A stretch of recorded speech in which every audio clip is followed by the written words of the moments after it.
સમાચાર અમદાવાદથી મળી રહ્યા છે। એલિસ બ્રિજ વિસ્તારમાં 65 લાખની લૂંટ થઈ। એલિસ બ્રિજ જીમખાના પાસે આંગળીયા કર્મી લૂંટાયો। રિક્ષામાં જઈ રહેલા આંગળીયા પેઢીના કર્મીને આંતરી લૂંટ કરી આંતરીને આંખમાં મરચાની ભૂકી નાખીને લૂંટ ચલાવાઈ। સ્થાનિક પોલીસ અને ક્રાઇમ બ્રાન્ચ ઘટના સ્થળ પર પહોંચ્યા છે।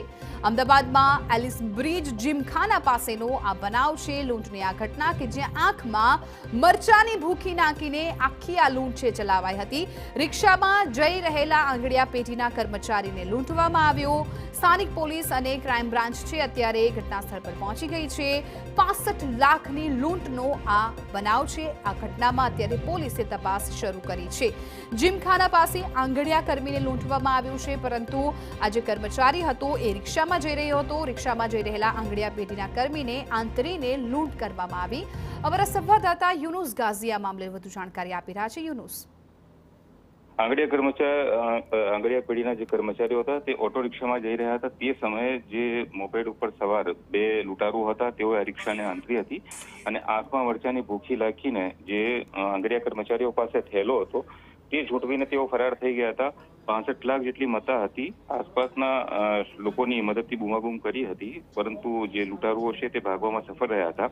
આંગળીયા કર્મીઓ દ્વારા તેઓના જે પેઢીના અધિકારીઓ છે, એટલે માલિકો છે અને મેનેજરને જાણ કરતા તેઓ તાત્કાલિક ઘટના સ્થળે પહોંચ્યા હતા અને ત્યારબાદ પોલીસને જાણ કરવામાં આવી હતી। એલિસ બ્રિજ પોલીસ અને ત્યારબાદ ક્રાઇમ બ્રાન્ચની ટીમો હાલ ઘટના સ્થળે પહોંચી છે અને લૂંટારુઓ જે દિશામાં ફરાર થયા હતા તે દિશાના સીસીટીવી ફૂટેજની ચકાસણી કરી છે।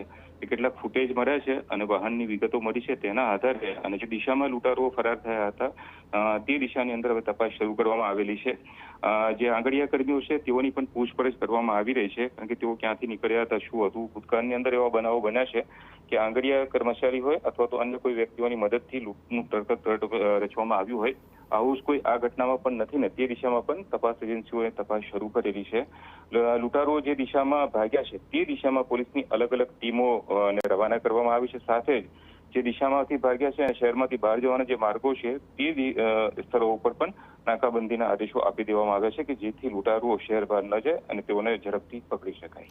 બિલકુલ યુનુસ, આભાર સમગ્ર માહિતી બદલ। તો અત્યારે તો સૌથી મોટી પોલીસની પ્રાથમિકતા આ તમામ જે લૂંટારુઓ છે એને કેવી રીતે પકડવા એના પર છે, કેમ કે કેમેરામાં પણ કેદ થયા છે। તસવીરોના આધારે તેમણે તપાસ છે શરૂ કરી છે અને કોણ હતા આ લૂંટારુઓ તે દિશામાં પણ તપાસ કરવામાં આવી છે।